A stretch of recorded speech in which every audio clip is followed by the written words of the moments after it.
Welcome everybody! Best of 7 time! We got Korea versus Korea, Tempest against Ammonite. This is Korea qualifier number 2, more or less, and obviously everybody that followed the Heroes International so far is immediately going to object and be like, hey, wait a second. Khaldor, isn't Tempest already qualified? And we're going to talk about that in a moment, but let's have a look at the lineups here first. So on the left side we got Tempest. They're playing this one out with Jojo and Der Haka. We have for at the front line for damage we got Sylvanas and Falstead, and we got Lucio here for them, whereas Ammonite, who lost in the first qualifier, they are playing this one with Leo and Anubarak frontline, Junkrat and Hanzo for damage, and with Rega. And you guys are absolutely correct. Tempest already qualified for the Heroes International, an offline event that will take place in Miami in the middle of October. For more information, check out the video description or go to heroesinternational.net. Ammonite came in second on the first qualifier, which meant obviously that they had to go through qualifier number 2. In total, we have 2 Korean teams at the Heroes International, we have 3 European teams, and we have 2 North American teams.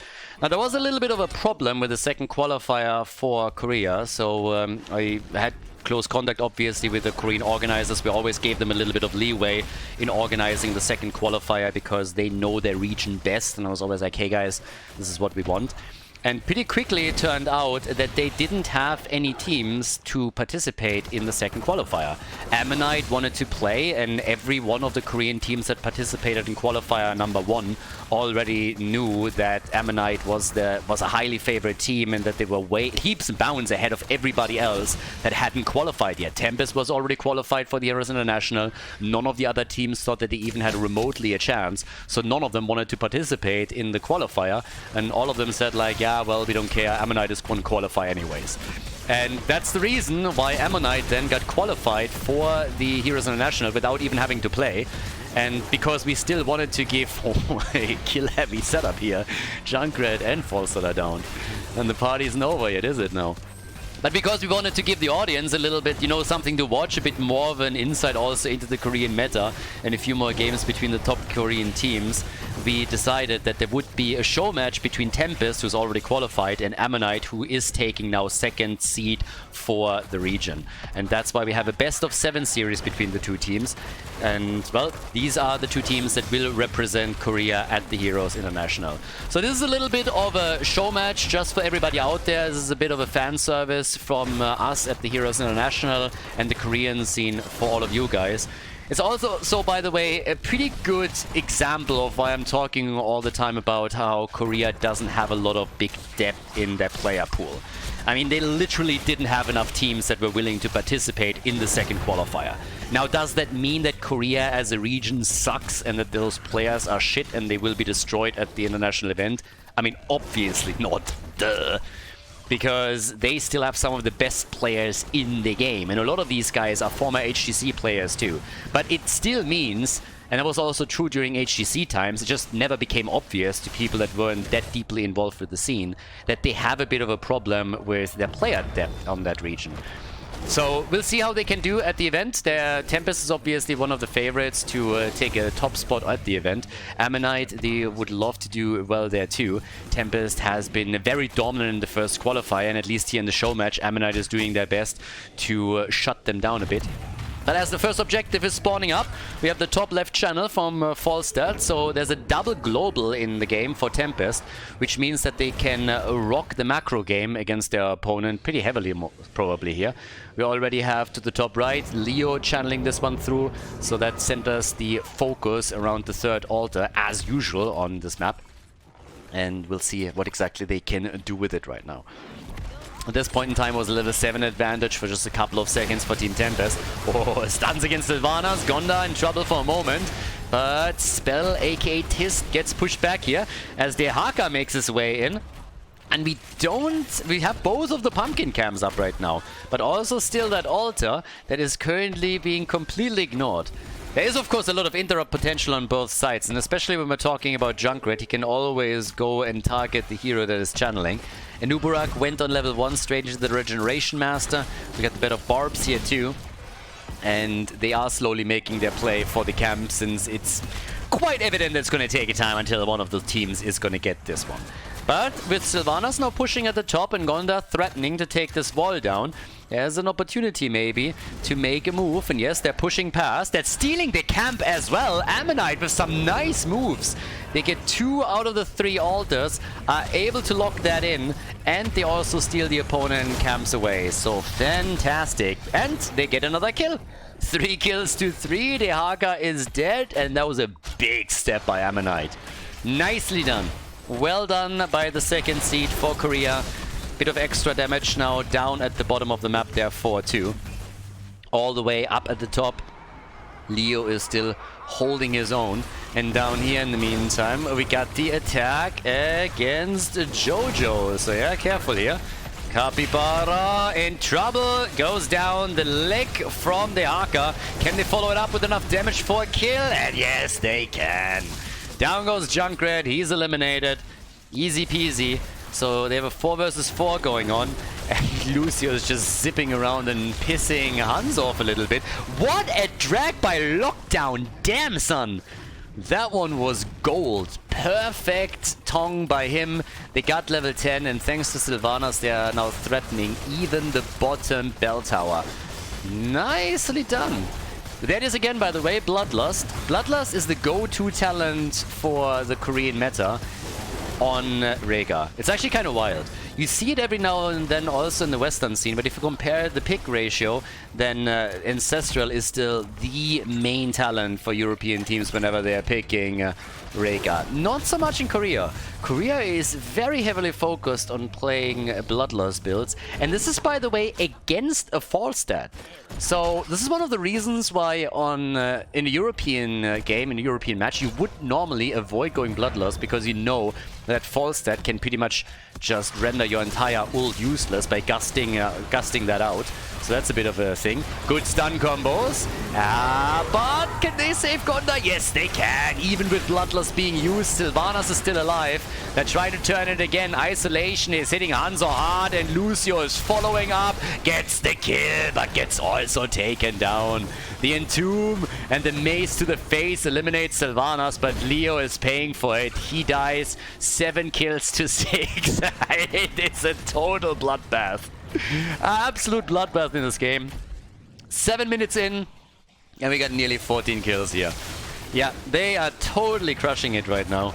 Just fight after fight. The altar is still up. Can be channeled. The teeth are chattering. And Leo will be back in a moment.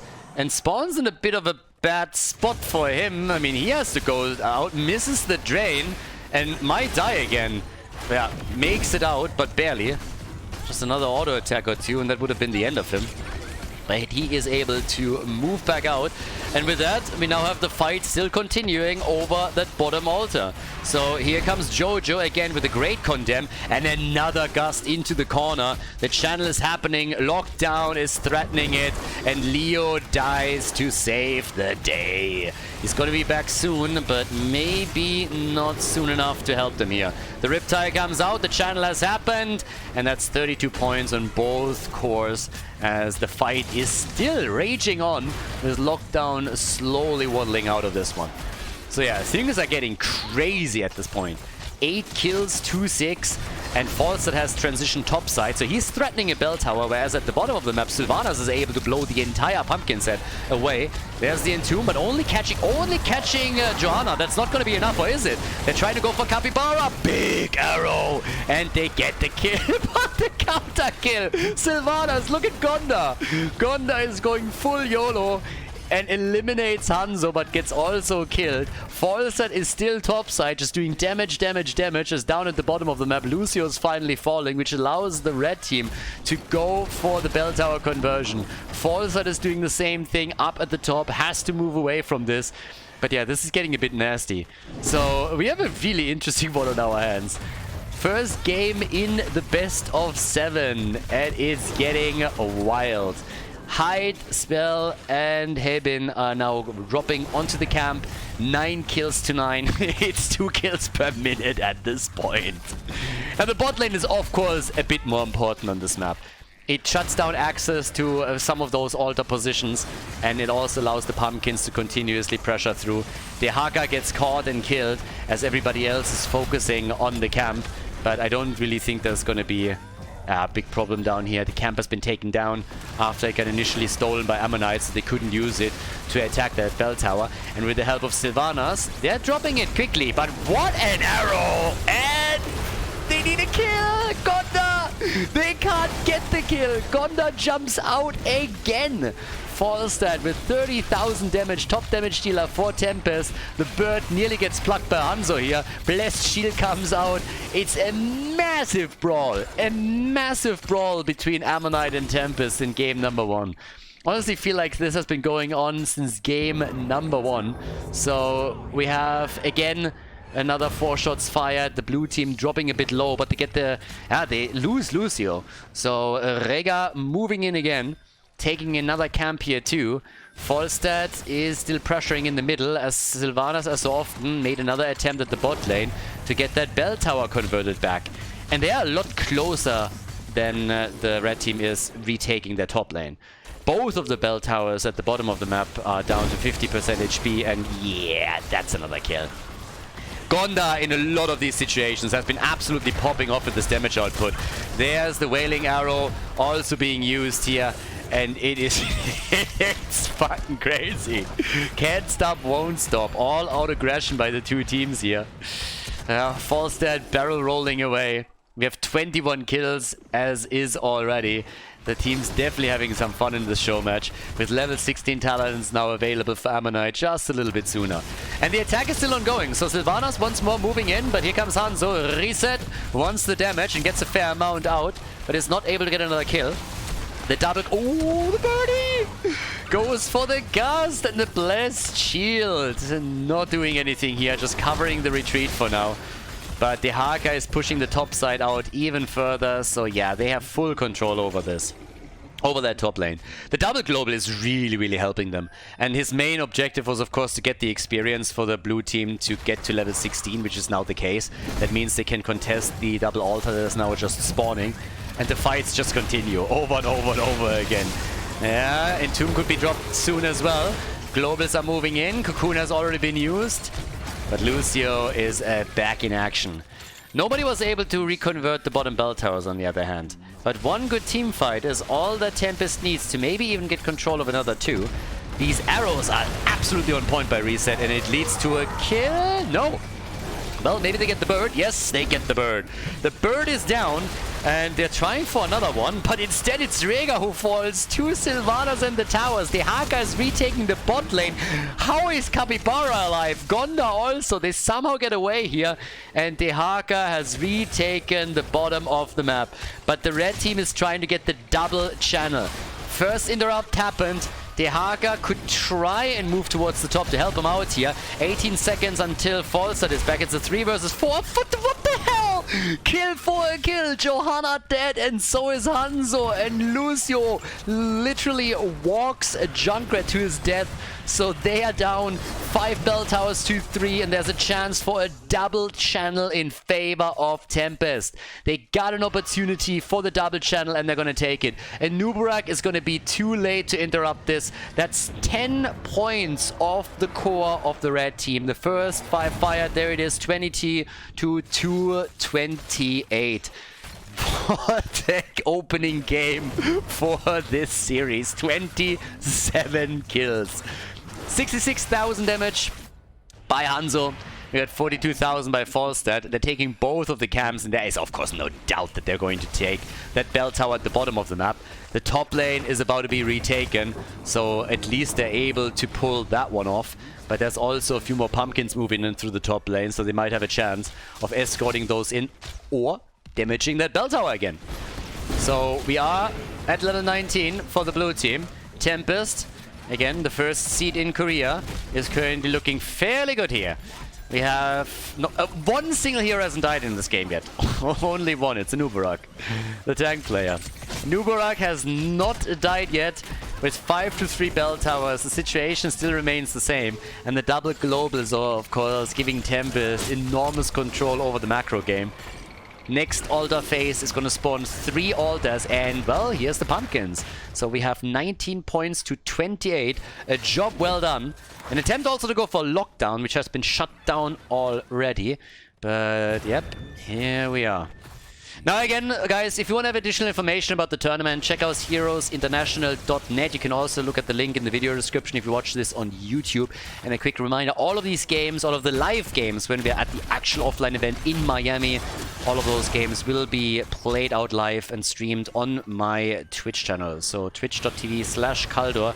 More than welcome to watch that. And also, if you find yourself in Miami, then you can of course also visit the venue, all of the information on the website.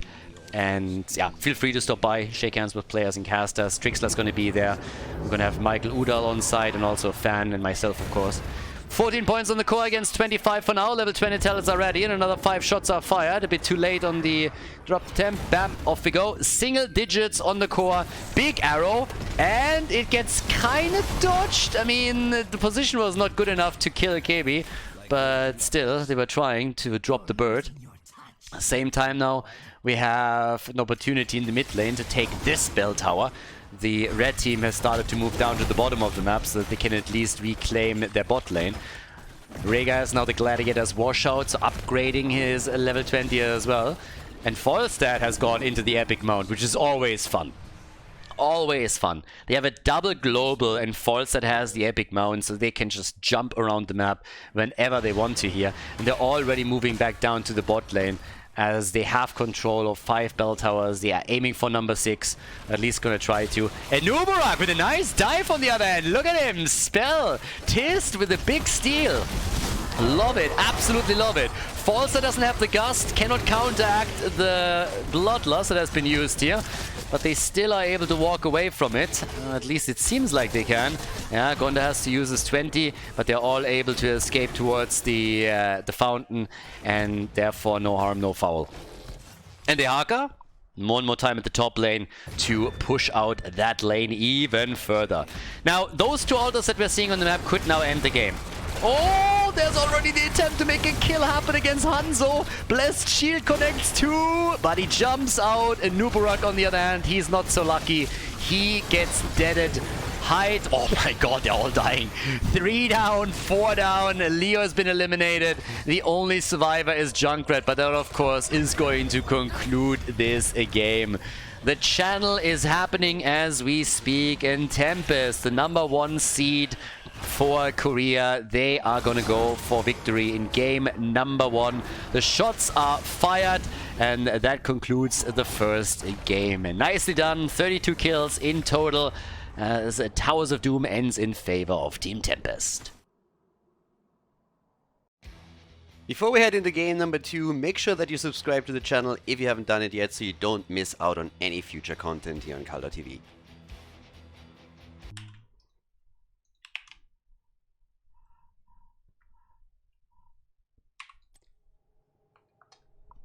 Game #2 in the best of 7. The first against the 2nd seed in Korea. A little bit more of Korean meta for all you guys. We got Tempest on Infernal Shrines with a 1-0 lead in the best of 7. Gonda on Jaina this time. We got Malfurion for the heals up at the front line with a lot of AoE and space control. We got Johanna and Blaze locked in for the blue team, with Greymane taken as well. And Greymane is actually one of the big differences in the metas. We have seen Greymane a little bit more often now also in the European and the North American meta, but he is definitely way higher prioritized for the Koreans. On the right side of the map, it's Ammonite. They have Lucio for their heals. We got Tychus, I mean, again, with Odin, obviously, always a great hero here. Garrosh, Hanzo, and Hogger to round out the draft. And let's see if Ammonite can fight back a bit here. But it's always interesting to see how some of the changes or how some of the picks here are different. Now, Malfurion has been taken lately a little bit more often in the European scene too, but that honestly started happening after we had the first Korean qualifier, so when they saw that the Koreans were prioritizing him a little bit higher. And with Lucio appearing in so many games, you can clearly tell that he is not an automated ban for the Koreans. That's something that at least Europe has. I mean, most of the European teams will try and make sure that you're not going to get access to Lucio. They really, really try to shut that down. And this is obviously... Hello, what the fuck? Jaina! Girl, what are you doing? Running it down bot lane or what's happening? So Jaina gets eliminated. Hanzo didn't like the blondie, I think. That was rough. But yeah, tough times to be a mage. So yeah, either way, Jaina is in this case also picked. We'll see what they can do with her. Of course, as mentioned before, there's a lot of AoE and a lot of zone control from particularly the blue team. So let's figure out how deep they can go with all of this. But then again, we already have them going for a counter kill. They get it. Tychus is dead. Oh, poor guy gets eliminated by the wolf. And they are apparently not happy with only one kill. They're trying to go for Tist here. He's able to move out, so careful. But yeah, as is, we still have them very aggressive. And again, partly of course this is because this is a game where the two are just trying to showcase a bit of a fan service, as I explained in game number 1. But very, very aggressive style now from the two teams. And well, they are... Ooh.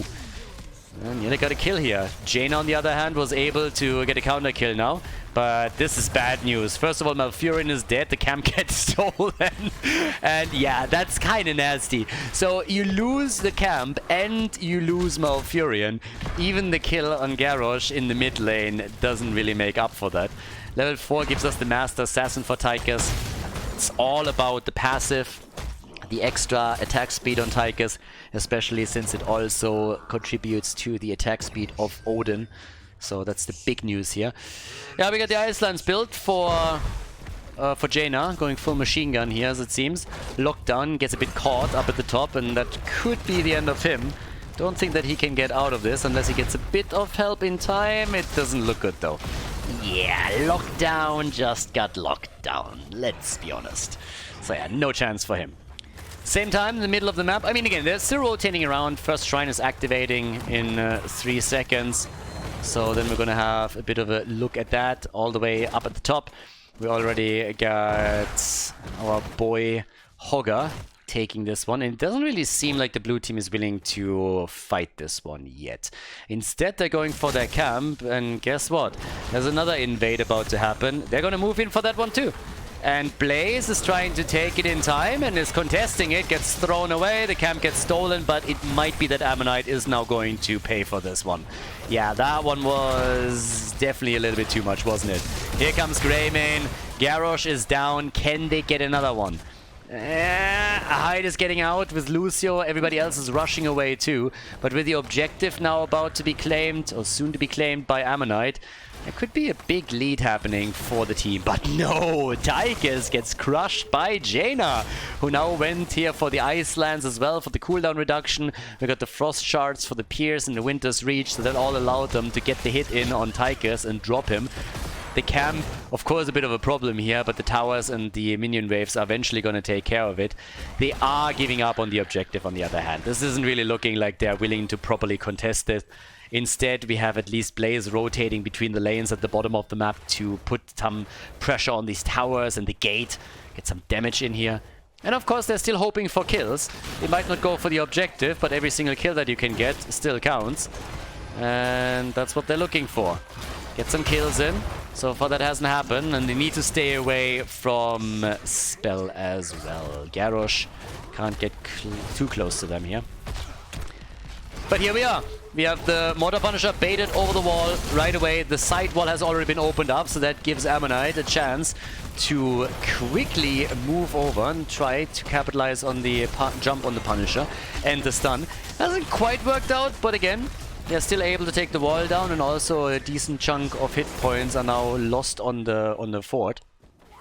Problem is that this continuous pressure here by Blaze is also forcing Tychus time and time again to the side. But generally, I really like what Ammonite is doing. They're falling behind in experience, and that's a bit of a problem.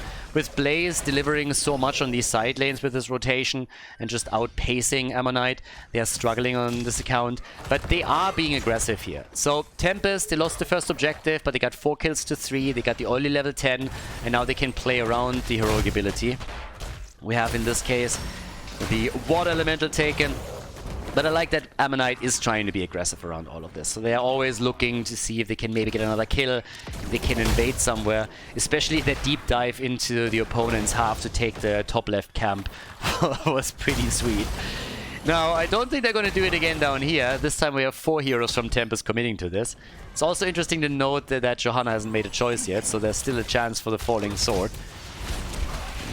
Talking about Johanna, they're already playing with the water elemental on her now, around controlling the opponent's team again. Hasn't happened yet. If you go on Falling Sword here, I mean, Falling Sword is always good to just jump out of a fight, but also to put pressure on some of the backliners or on a support. We've seen it in the past a lot against heroes like Ana or sometimes even Stukov, so anybody that has some trouble to get away from it. But here comes the Blessed Shield, so that gives them more control with the stuns. Next objective, by the way, it's going to spawn in the middle of the map. Talking about Jojo, there she is. Are they going to commit to an ult? Well, yes they do. They want the kill. The arrow is going completely far and wide. No hit there, but Tigers gets murdered. Nice stun, and that obviously more than justifies also Jojo going for her ult here. They have a camp in the middle, they got the minion wave, and now they get some free damage on the fort. Top side, that has suffered a little bit. Bunker to cut their path of retreat off. Yeah, can they go for... Can they get a kill? They're trying. They want to go for a spell, but they can't take this down, so instead they shift their focus on Hogger, and they drop him. And they're still pushing this way past the opponent's fort. I mean, look at Hyde here.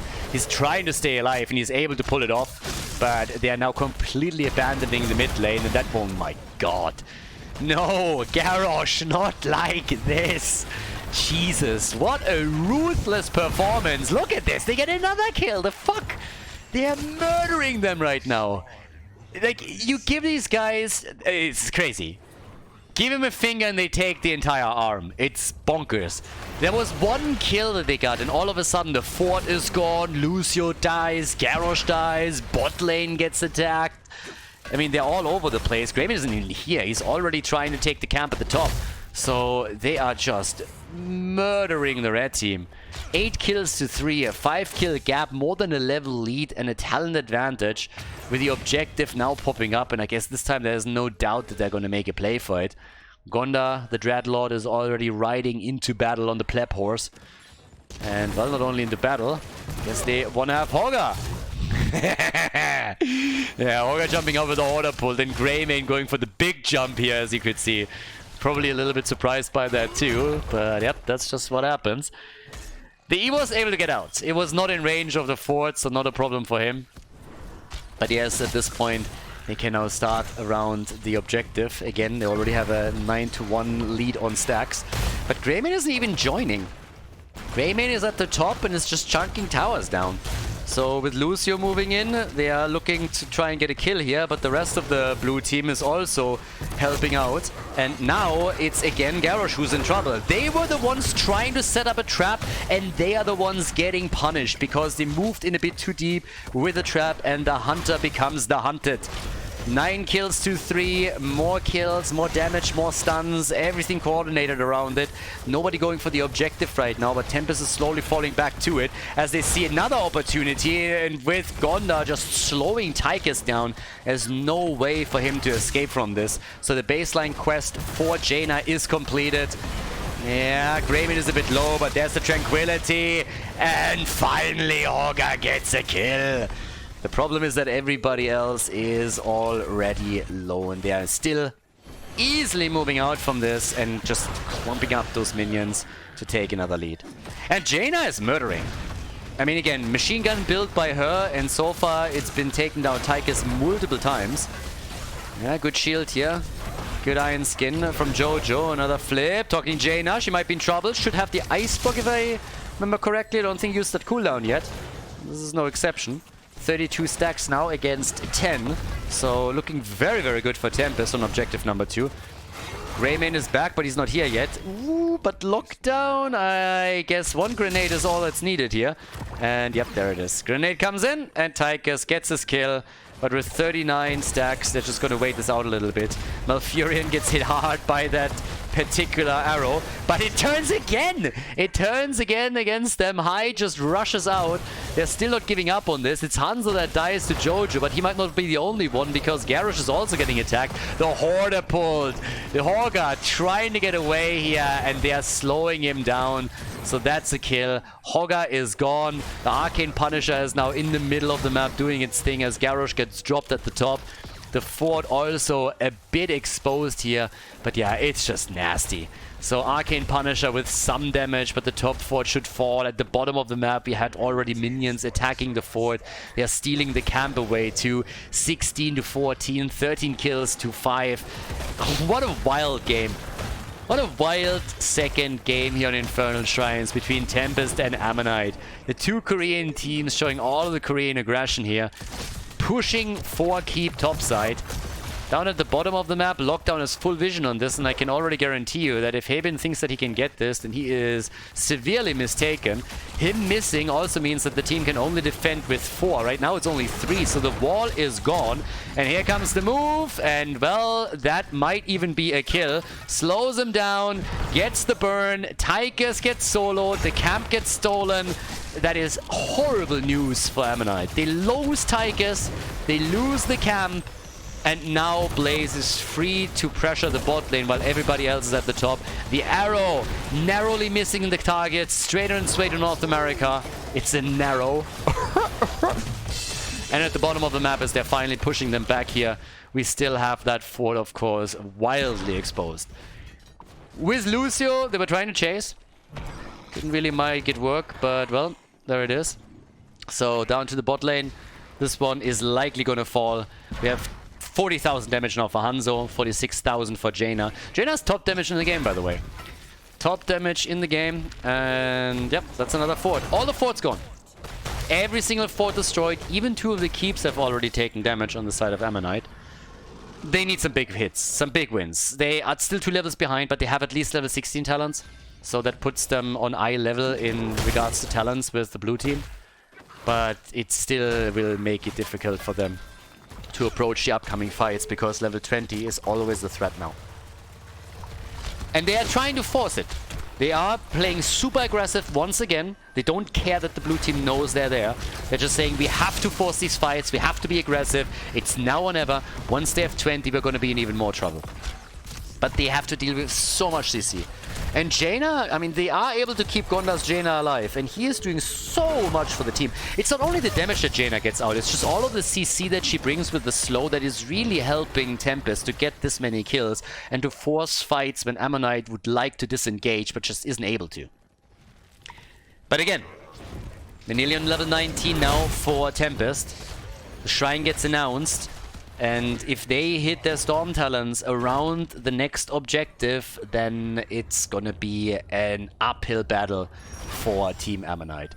So, gonna be real rough. 14 to 6 kills. We have also still a chance for the red team to fight back, but again, with more and more experience points now tickling in for the blue team, it's gonna get very, very tricky. There's a couple of minion waves in the mid lane and the bot lane that you can still soak up. And they are very likely going to try and do that soon. Tiger's only involved in 2 kills, by the way, since he picked his level 4, so he only has 2 stacks. Now again, stacking isn't really the main objective if you're going into Master Assassin on level 4, but still a nice thing to also keep an eye on. Garrosh gets attacked, arrow already out, very early arrow, and Tychus is dead. So Hanzo doesn't have his arrow anymore. Jesus Christ, that caking Hanzo.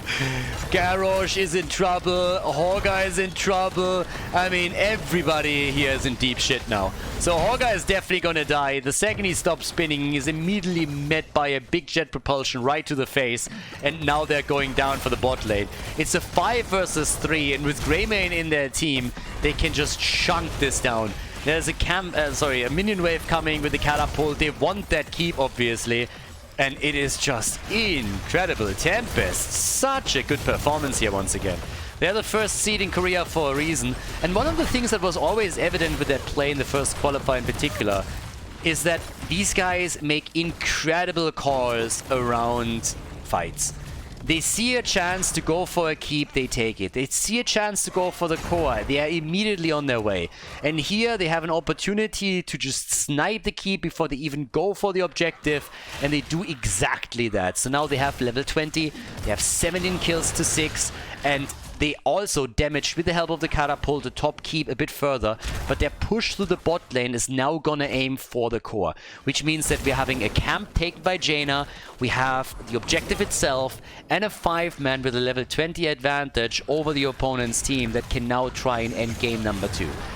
Best of 7 series, but thus far, great performance by Tempest, and it's going to take a massive, massive effort from Ammonite to hold and, yeah, not lose the game right here. And I have no idea how they're going to try and pull that off. They got ults already, though.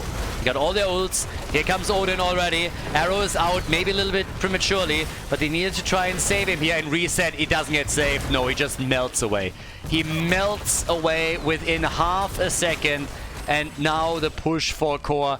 We're going to try and bait him into the middle, and there it is. But I don't think this is going to change anything. The catapult is already on the core, so is the camp that they had. The shield is getting dropped quickly. It's a 5 versus 4 defense, and there's just nothing at this point anymore that Ammonite can do. Game number 2, it will be taken by Tempest. There's no doubt in my mind. The core is down to 40. The core is down to 30%.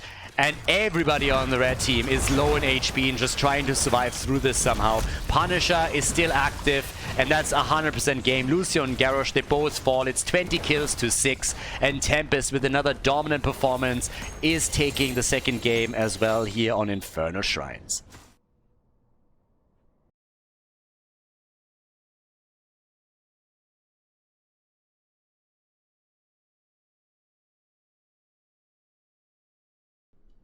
Tempest has a 2-0 lead, and we are headed for Tomb of the Spider Queen. Korea versus Korea with Hanzo again in the game here. So we got actually a solo range damage dealer for the blue team, as Tempest is playing only Hanzo in the back line. We got at the front Imperia, Zahoga, and Johanna with Anduin, the solo heal for them. Over to the right side, Ammonite hoping to put the first point onto the scoreboard. We got Stitches plus Malfurion, so a hook into a root already, with Sylvanas and Genji able to drop some damage. Blaze for the side lane, and obviously he can also contribute some additional stuns for the team. But let's see if they are able to make this a 2-1, or if Tempest is taking a clean 3-0 lead in this best of 7 series between the two of them here. But this is going to be the name of the game, exactly as you just saw there. The hook didn't connect, but the idea is, of course, going to be the same throughout at least the early and mid game. Trying to get that hook, trying to get the root follow-up from Malfurion, hit the target, and then just kill them quickly. Now, the good news is there's a lot to hit at the front line, but the bad news is it's not that easy to take any of them down, of course. So, yeah, time will tell if they're able to make that work. They don't really have that much burst damage. I mean, there's no mage, for example. Back in the days, you would always try and combine that with Jaina, for example. Oftentimes, it was even Stitches, Tyrande, Jaina. And instead, it seems like they are the first ones to lose a hero. Yeah, Blaze gets caught. So nicely done by Team Tempest. So they get the first blood in the game and also deny a couple of gems to Ammonite. It's nothing insane yet, of course, but still, that's not a good start into this third map. And definitely not something that they're going to be very happy about. But for us, of course, this is still a great opportunity to get a bit of an idea of the Korean teams here. And also compare that, of course, to what we've seen on the European side, what we've seen on the North American side in regards to the playstyle, to the meta. And just think a little bit about how we think this is going to influence the main event. So by all means, if you guys have any ideas and opinions on who you think is going to claim victory in the Heroes International in Miami, who you think has a chance of coming in second or third place, and drop that into the comment section. I actually would be pretty interested what people think who the top 3 teams are. Who do you think is taking the top 3 positions at the main event there? Ideally in order. But level 4 is ready, so Tempest is currently with a slight lead in experience, also rocking a talent advantage, and it helps them with a push and another kill. Sylvanas, oh girl, she gets taken down. Their own camp is nearly intact, and 9 gems of an advantage for Tempest, even though none of the teams has turned in any gems yet. With level 4 we get the playtime, and the push for the wall is gonna be quite successful, I would assume, because yeah, this is gonna hurt. They might even lose the entire wall here. That is not good news when you didn't even have web weavers on the ground yet. That already means that we are gonna have probably a successful objective number 1 and okay. Has his Devour ready, and the rest of the team was also moving over for just a second. I thought, is he gonna try and body block here? But no. Instead we have the attack for Blaze. So with the camp taken, it's Hogger who pushes out the bot lane. Bit of an attack in the middle on the other hand, and it's again Sylvanas that's the focus. Not only her, but also Gonda. Keep in mind, he's the only range damage dealer for the team, and they nearly dropped him here. But good heals from Anduin to keep him alive. There's a lot of pleb horses involved here, by the way. Yeah. Hogger going a little bit deep down here, hoping that he can maybe even get a kill, but it's another wall that has been severely damaged. So after the mid lane wall was completely taken, they're now pulling that off too. And they could... No, they can't get the kill, but they got close. And they could get a turn in. Yeah, also kind of important. This, by the way, is also pretty sweet that we have Reset just trying to split push a little bit on the side. If he can make that work, that would be the dream. And when by now with the Desperate Prayer on level 7, it's a continuous leading experience that they have here. So, yeah. We got, for now at least, an opportunity to turn in again, and they are just keeping the pressure up. Not only at the turning points, but also the structures in the walls are getting threatened even further. Imperius misses the connect with Stitches, but they are pushing them back quite a lot. Now the hook connects, but it's not enough damage to seriously threaten Gonda. And instead, it could be Genji that is now paying the price. He went way too deep on this and is barely getting out. Spell is trying to assist, but he gets murdered. Slowed down and dropped. Goodbye, Stitches. They are also covering those gems. That's even more that's lost now to Ammonite. They still haven't turned in a single gem. And with this pressure play at the top, there's also a lot of space created that could be used by Tempest to finish the turn-in. So they're moving in with Capybara and with Gonda. Lockdown is attempting to zone them away to create some space and time. And here comes the first Web Weaver wave. So this is really a problem, especially with Sylvanas dying. Ouch! She would have been essential for the defense, and she will eventually join it, of course, but she will be late to the party. And this is not only a 1-level lead, we got 4 kills to 0 now. And down here, KB is moving in. And yeah, if they can kill him, that would be the dream with all of the gems that he has. But nope, it's not happening. So he's still alive. The Web Weavers are coming down. And they try for Genji, and with 1 stun, they might get the kill, and yes, indeed they do. The kill is there. Hyde is trying to recover the gems at least, and he's able to pull that off, but in the meantime, the mid lane is getting attacked, the top lane is getting attacked, and now making a move for Hyde as well. He's at least able to move out, but just look at how much damage the Web Weavers are currently doing here. And in the middle of the map, the fort has nearly been destroyed. Up at the top, it could even happen. Down to the bottom, I don't have a doubt this is going to fall. Nature's Cure used to save Blaze, but even that wasn't enough. With level 10 dropping, Tempest right away used their rogue abilities here. So they have 6 kills to 0, a 2-level advantage. The first 2 forts have been destroyed. Lockdown is still alive. They're trying to turn it again, as it seems. Lockdown is still Gucci over here. Might have to use his ult on the other hand. Yeah, and does, but the rest of the team rotated over to help him out, and he connects the stun with Genji, so that's him gone. 7 kills to 0. Tempest, they are not fucking around here. They're going through Ammonite like hot butter through cheese. A triple kill for Hanzo, and they can easily collapse into, well, either for the boss, they can go into the mid lane. They can do whatever the hell they want. They own this place right now. And they make a choice for boss. They still are the only team in the series that has a rogue ability. And it is beautiful. What a game by them right now. It's pretty incredible. With level 10, we have the Falling Sword for Johanna. We have the Light Bomb Engage as an option. Finally, also the level 10 abilities for Ammonite. But that might be it might be too little too late. A second turn-in seems inevitable right now for Tempest. The boss is marching through the top. There's no doubt in my mind that this mid lane fort is going to fall whenever they want it. And Sylvanas just can't be the only one that is dealing with this. I mean, this is an early game boss, so it's not going to be too strong, but somebody has to at least try and push this back a bit. So, right now, 9 kills to 0. Top boss is going to break through the wall. They are aiming for lockdown, but they cannot get the kill. Here comes the falling sword as they're ping-ponging it around hard. And there's the hook. But no turn-in has happened yet, so the chance for a second Web Weaver wave has so far been ignored. But if they make it happen soon, then they will also have a level 13 talent advantage around it. Unless, of course, they lose some heroes, like this bad boy. Anduin is dead, and lockdown is also dropped. Now, the good news is they didn't lose any gems. They lost 8 now that Hanzo is dead, but that is a triple. It's a triple, baby. And the top lane wall has been taken. So, now the chance to get a turn in for the red team. This is the opportunity. Try and push the same way that Reset does here. Get some damage done. Stitches is attempting to turn in. Capybara is currently having none of that, so he interrupts him again. Still no gems turned in. They might get damage down at the bottom lane against the fort, but with now the camp claimed by Hogger in the middle of the map and the level 13 talent, guys, we could still have the same situation as before. Ammonite hasn't turned a single gem in. Not one. Not one single gem.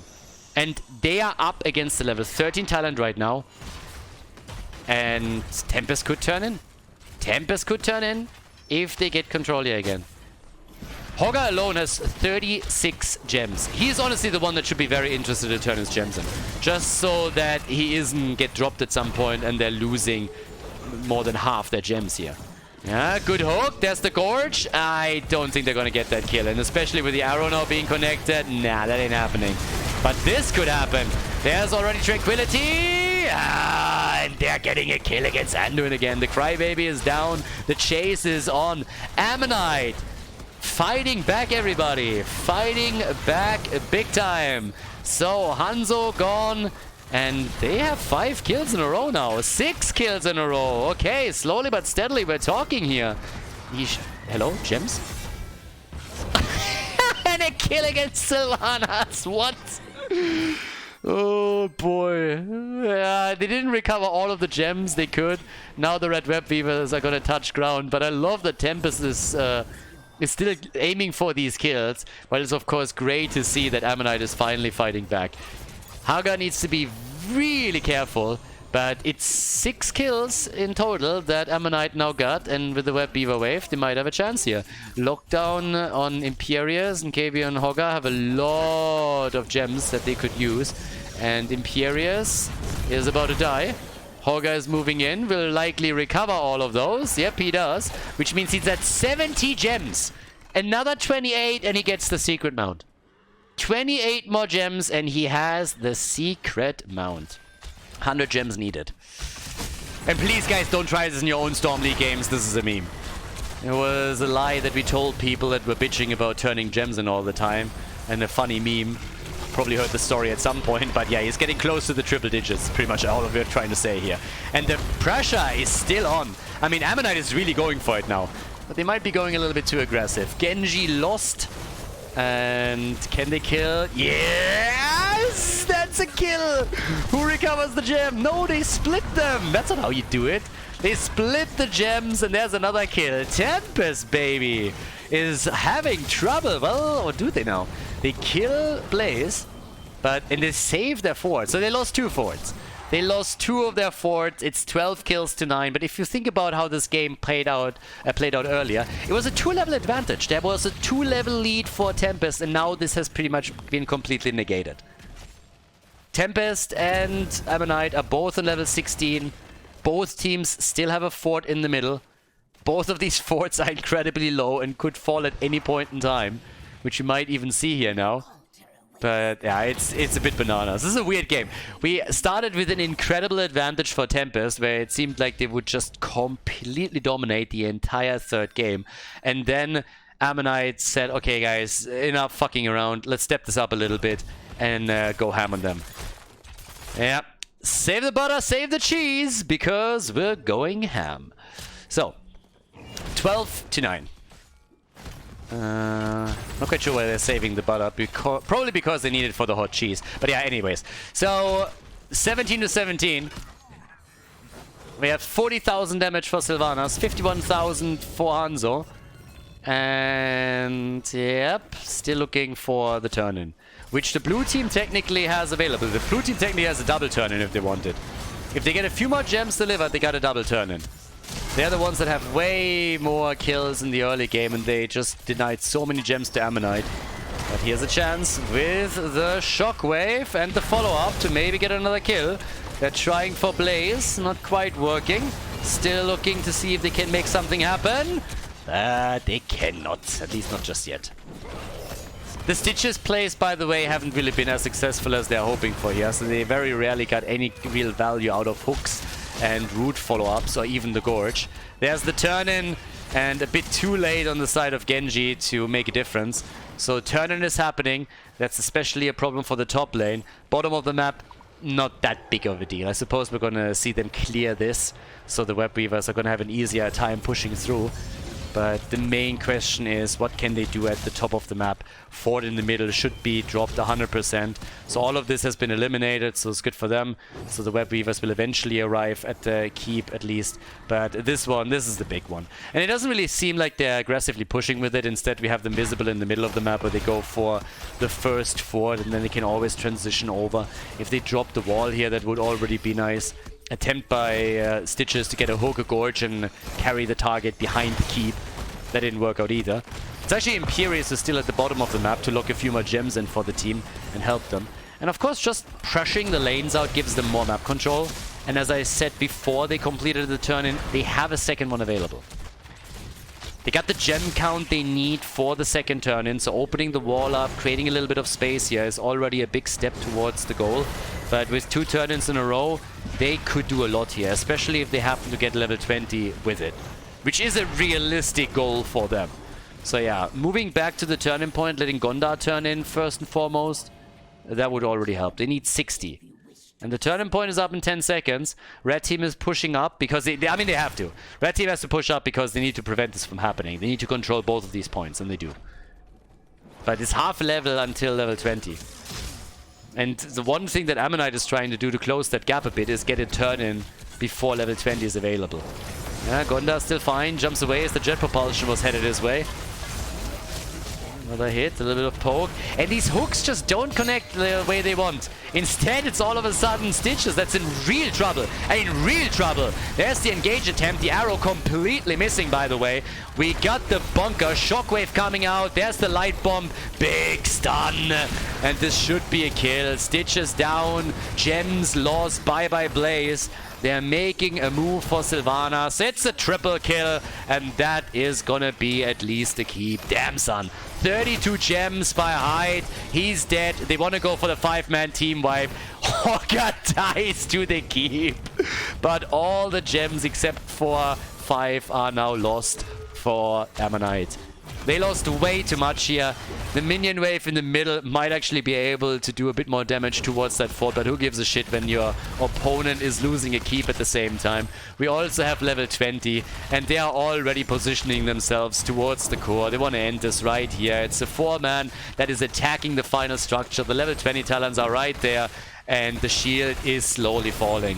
Now Stitches is back in 5 seconds, but they're obliterating Genji. The poor guy got completely stun locked, didn't have a chance to move even an inch, and now the core is down to 60%. There's 2 defenders back to business now, but it's bad news. I mean, 30% on the core. They can right-click it into oblivion. There's no doubt this is a 3-0 lead in the best of 7 for Team Tempest. They take it. 17 kills, 210 on Tomb of the Spider Queen.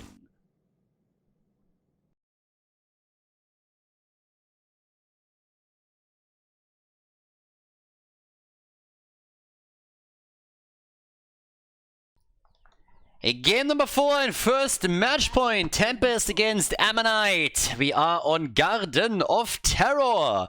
We got a Nubarak and Leo this time for the blue team. I mean, they've been crushing it. Ammonite had a couple of really nice moments in the last game as well.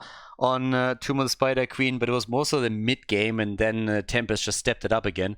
We have Junkrat this time and Cassia for the damage on Tempest side, and they get Lucio. It is mind-blowing to me that Lucio is not a higher priority on the ban list for Korean teams, especially on massive maps like this one. But they get Lucio, so yeah, great for Tempest. Whereas Ammonite is playing this one with at least a global, so they got Muradin, they got Dehaka. For damage we have Greymane and Genji, with Stukov played by Hyde for heals. Greymane, of course, also just stellar when we're talking about camps that can be taken. But yeah, from the beginning, they're just going for the action. This is the first match point here. If Tempest wins this one, then they lock in the show match with a 4-0. Don't really think that Ammonite would be too happy about that. I think they would at least love to put a point or two onto the scoreboard for themselves here. They are the second seed for Korea. That is already a given, but of course you kind of want to represent a little bit, right? So yeah, we'll see if they can. But for now, we get towards the top. Dehaka, he's going to play a massive role in the... Well, he has a chance of playing a massive role in the late game.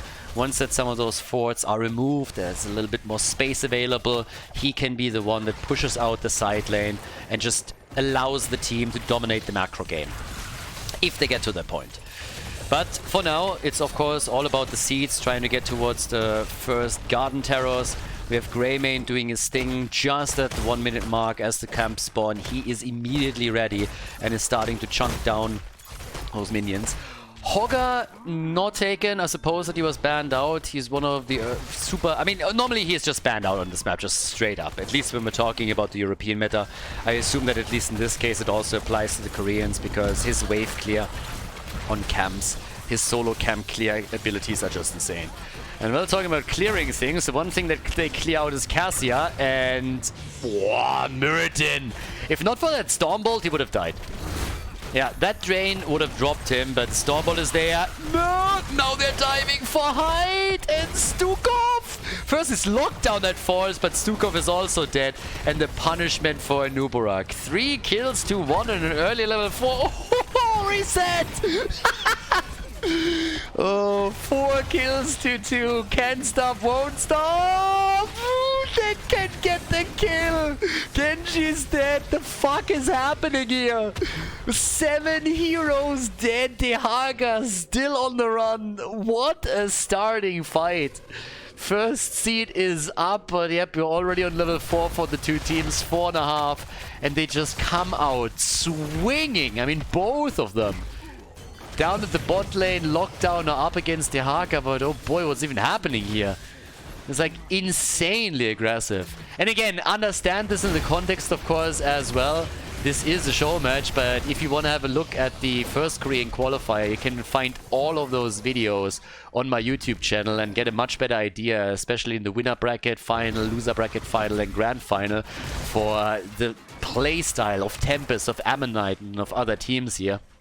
Definitely something to check out. Same, of course, also true for the North American qualifiers and the European qualifiers, just to give you guys a bit of an idea of the different metas and who you think is a favorite for the main event. But at least here in this series, they are hyper aggressive. I mean, damn. So right now, we're already looking towards level 7. We have the first seed secured by Tempest. And look at Ammonite. Again, trying to steal a camp away. Going in with all 5 heroes, and they're getting it. The camp is taken, but it also means that Leo at the top has a bit more space to work with as he's trying to go for extra damage on the fort. But it leads to an extra kill down here too, because Cassia dropped means that now we have Ammonite in the driver's seat again. They are stealing even more camps away. You can really tell that the objective for this game was to be like, hey, let's be as aggressive as we can. Let's dive, let's invade, let's kill them where they stand. Let's not give them any chance to breathe and just choke them out here. And that's what they're trying to do. Ammonite with another kill. 6 kills to 3, and they steal another camp away too. This is I want to say it's the 3rd camp in total that they now have stolen. And they're also taking the seed up at the top. So it's a seed for each team. They're trying for Leo. That's 7 kills to 3 now. Ammonite is crushing. They're crushing this early game. This aggressive playstyle seems to be really working out for them. They have Tempest on the ropes a little bit. Not for the game necessarily. Again, this is obviously a big map. It's usually a long and drawn-out game, especially with the objective working as it does. But at least here now, they're doing great. They got a level advantage over the opponent's team. They have a 4-kill lead. And they are doing exceptionally well also when it comes to mercenary camps. Not only have they taken the opponent's camps away the entire time, but now they're taking their own. You can see that reflected in the experience game, by the way. Have a look at the mercenary. 0 to 1,800. They denied every single camp except for that Siege Giant camp that was now taken to Tempest. That's incredible. That is absolutely incredible.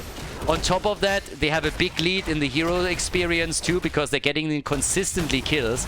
Once more they go for Cassia, and once again Cassia doesn't stand a chance and goes down. The only point really where Tempest is doing a bit better is the minion experience, and that is mainly because they've been looking at Leo on the side lane the entire time. Now we have level 10 already available with the next seed in play, and that means we got Avatar, quest also completed for Muradin, and we get the go for the throat here, but seems like the second seed for Ammonite is inevitable. So, real interesting game. A little bit more damage up at the top when it comes to structures, with Junkrat just poking this out. This works nicely, but level 10 should also soon be up for Tempest, and then hopefully for them, they can bring the fight back, because right now, they are on the receiving end of a beating. And we have down to the bot level. Well, we have a level 10 first of all already. The ult from Cassia, and bye-bye Wolfie. Seems like Reset is not going to make it here. Hide! What a play! But the Entomb, and they just can't get it! What the fuck just happened? Wow! Hide with such a good shove. Now, we have at least Leo and Anubrak both die. The fight not over yet. Gonda also low, might drop. They got Muradin though. Yep, there's the go for the throat. But what an incredible team fight. Yeah, that is just bananas. Now, they're still trying to turn this somehow, but just check out how this started. This is how this started up. He should have been dead. Greymane should have been dead, and then Hyde just comes in and is like, yeah, screw you, shoves them out. They get caught by the Entomb for a second, but even that wasn't enough. 4 kills, 2-11. Camps get again taken as the seed is on the map. It's 2 seeds to 1 now in favor of Ammonite. But the second one for the blue team is now being claimed.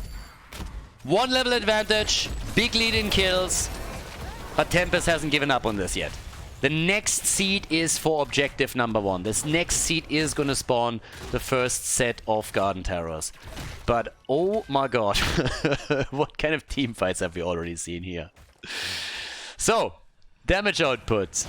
What do we have? 23,000. We got 20,000 for Cassia, 23k for Genji.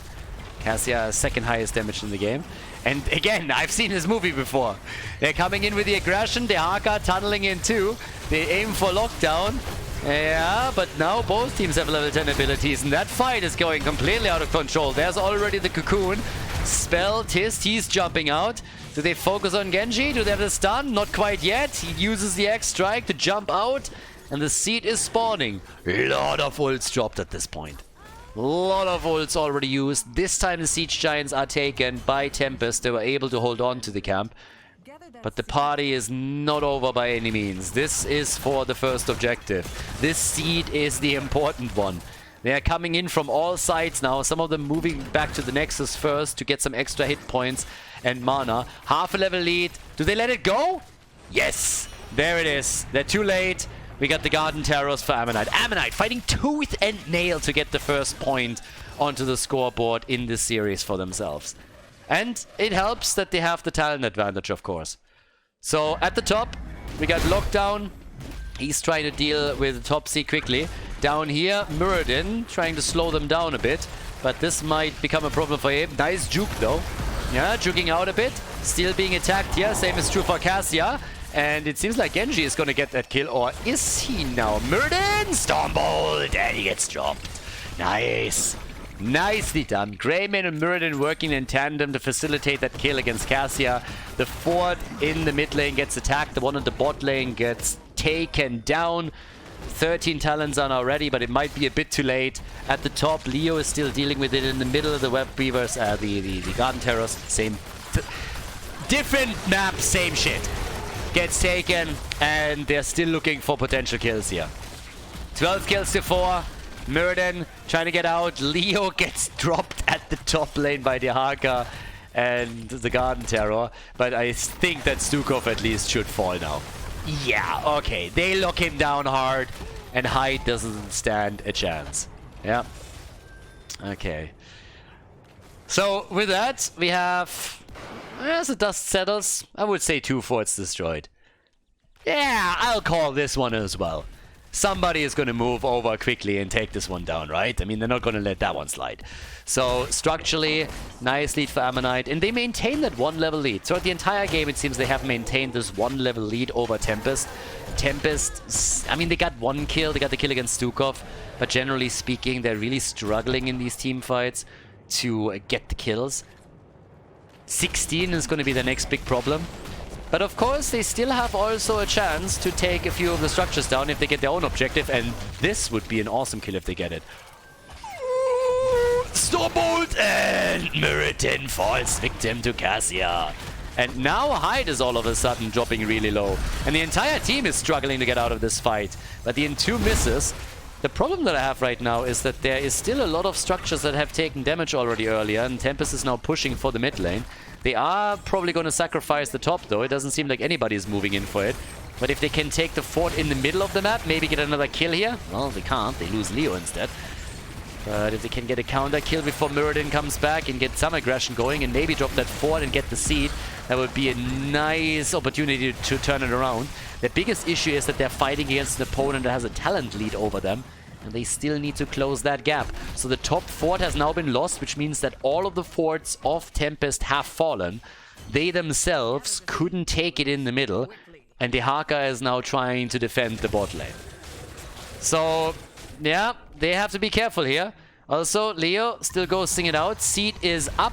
And it seems like Greymane is going to get that for the team. Nobody's moving over to interrupt him. So the blue team is just totally willing to let this one slide since they are still working on their own level 16 talent. They now have it, but it's a bit too late.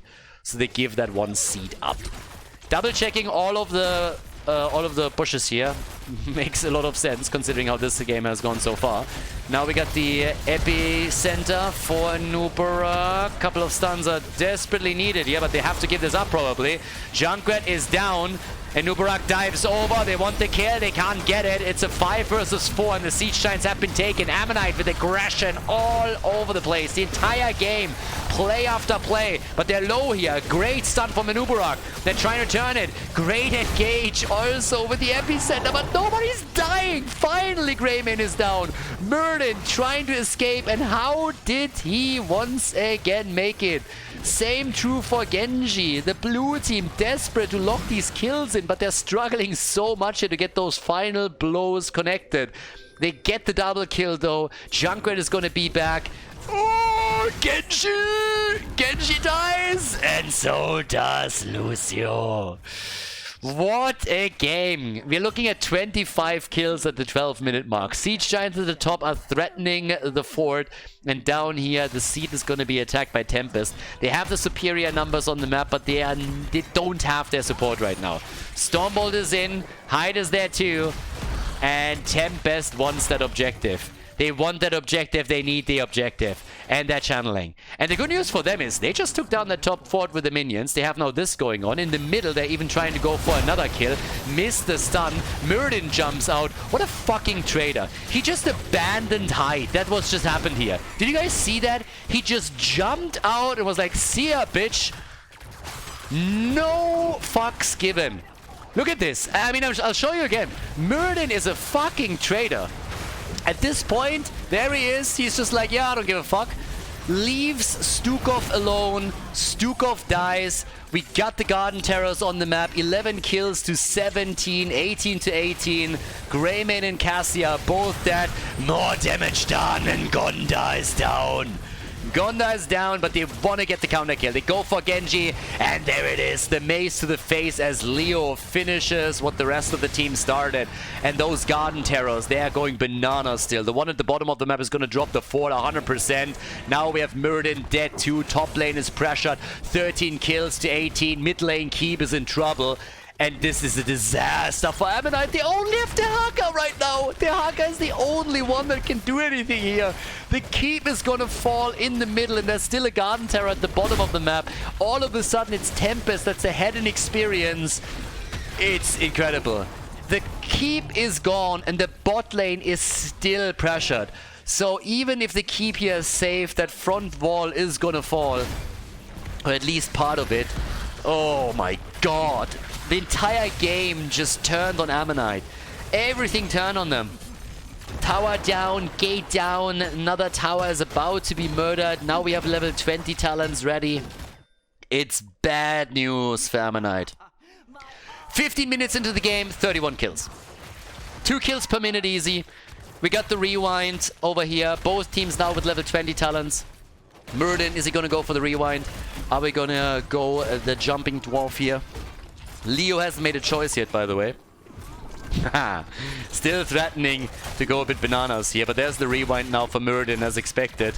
And they are, they are threatening the Haka. But he's fine. The Haka's fine, there's Leoric, and he went for it.